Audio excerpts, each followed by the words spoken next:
The silence engine fired at SO 412 station time, and I know the exact minute because I was watching the clock on the transport's forward observation panel when the light changed. We had cleared Ardent Cross by 11 minutes. 11 minutes. The loading ramp was still cycling closed.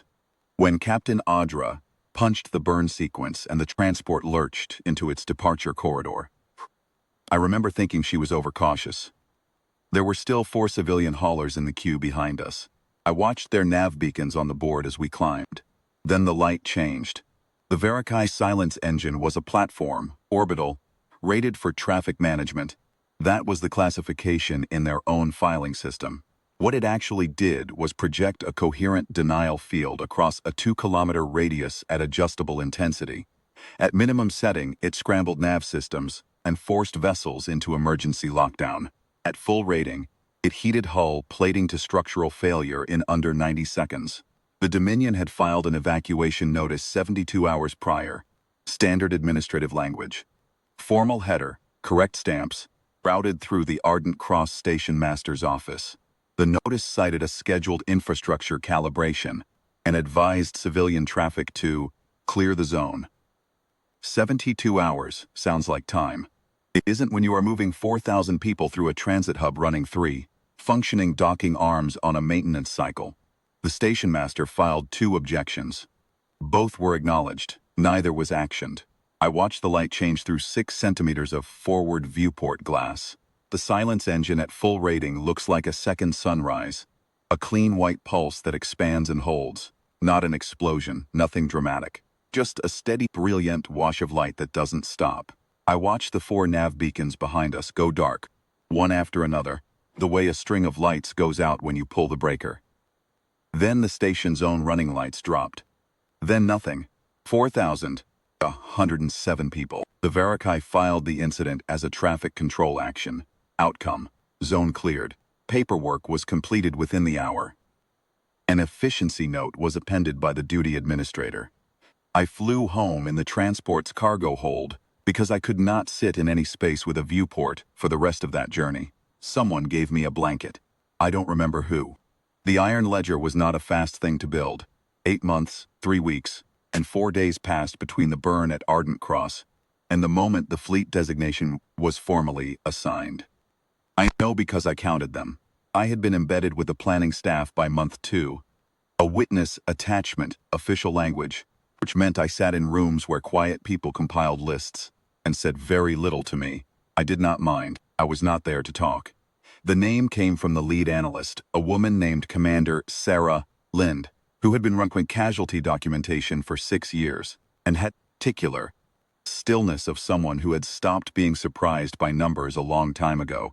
She called it the Iron Ledger because that was what it was, an accounting. 4,107 entries in the primary column, 214 warships in the response column, 1 for every 20 dead. The math was not symbolic, it was procedural. The Verikai Dominion had 4 prime installations in the relevant sector: research station, logistics hub, administrative command node, platform control facility for the silence engine itself. The Iron Ledger was tasked against all 4, sequential, methodical. Each installation had a file.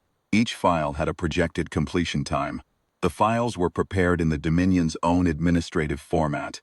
Correct headers, correct stamp sequence, the same language their duty administrator had used when he appended the efficiency note. I watched Commander Lind review the 4th file for 20 minutes without changing expression. Then she signed it and passed it to the next desk. Was given a bunk on the dreadnought Ardent Cross. They had named the lead ship deliberately, and no one discussed it. And I spent the transit period reading the casualty manifests. All 4,107. I read them twice. Cargo workers, transit staff, a school cohort from the Drevith colony on a Federation exchange program, 2 medics returning from a rotation, 1 retired signals officer who had been visiting his daughter. His daughter had cleared on an earlier transport. She had filed a query about him through the casualty office. Commander Lind had written the reply personally. The fleet was 214 ships. It did not look like rage. It looked like a column of figures. We translated into the Verikai Prime sector at 0600 local and held position for exactly the amount of time specified in the file. First installation was the Platform Control Facility, the node that had transmitted the activation command to the silence engine. It occupied a stable orbit above a gas giant's upper atmosphere, blue-gray and slow-turning in the early light of the system's sun. The Iron Ledger's lead elements positioned at the specified coordinates. Commander Lind transmitted the notification on the Dominion's own administrative frequency. Standard header. Correct stamps. The text cited the Ardent Cross incident by the Varakai's own file number, quoted the efficiency note verbatim, and indicated that the Iron Ledger had arrived to complete the corresponding entry. The Varakai facility acknowledged receipt. I think they believed it was a diplomatic contact. There was a 12-second pause, then a request for clarification of the filing authority. Commander Lind did not reply to that. The fleet already had its orders. I watched from the Ardent Cross Bridge as the first elements moved. There was no announcement, no ultimatum broadcast, no countdown. The facility's running lights were still on when the lead squadron crossed the engagement threshold.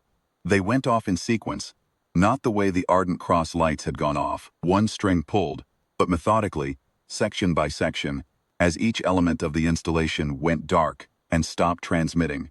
It took 19 minutes. Fleet logged the completion time and moved to the next coordinate. The logistics hub took 23 minutes. The research station took 11. The administrative command node, the facility that had processed the original evacuation notice, where the objections had been acknowledged and not actioned, where the efficiency note had been appended, took 31 minutes, because it was the largest, and because the filing required the most documentation. Every step logged, every transmission recorded. The Iron Ledger's communications officer broadcast the casualty manifest on the Dominion's own administrative frequency during the final approach. 4,107 names, read in order at dictation pace. The broadcast ran for 44 minutes. The installation's lights went out, while the names were still being read. When the last name was broadcast, Commander Lind authorized the fleet to withdraw to the pre-designated holding coordinates. No secondary objectives. No pursuit of traffic. The filing was complete. I was in the communications bay when the last Varakai transmission came in. It had been routed to the wrong address. Sent to a logistics relay station 3 sectors over that had been decommissioned 8 months prior. The message was a standard damage assessment query, automated format, requesting a status update from the administrative command node. No recipient. The relay station it had been sent to no longer existed. Commander Lind read it once, set it in the received tray, and marked it filed. We did not send a reply.